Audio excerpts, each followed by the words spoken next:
Tumejadili kuhusu zile campaign ambazo zinaendelea. Tunajua kwamba kuna by-elections zinazokuja upande wa Western, upande wetu hapa wa Ukambani, upande mwingine wa Central, upande mwingine, na sisi kama chama tumeamua kwamba katika kila by-election tutasimamisha mtu aweze kushindana katika hiyo by-election na chama chetu cha Maendeleo Chap Chap.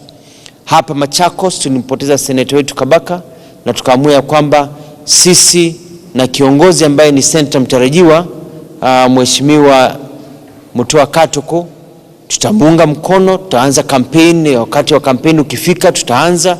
Kwa hivyo tumekutana hivi leo pia tukaanza kujadili vile tutaweza kumpamba na vile tutaweza kumtengeneza na vile tutaweza kumshirikiana na yeye kabisa, kwa sababu hiki kiti ni kiti cha maana sana na kinahitaji mtu ambaye ana msimamo kama wake, mtu ambaye kwa Kiingereza wanasema mature leader.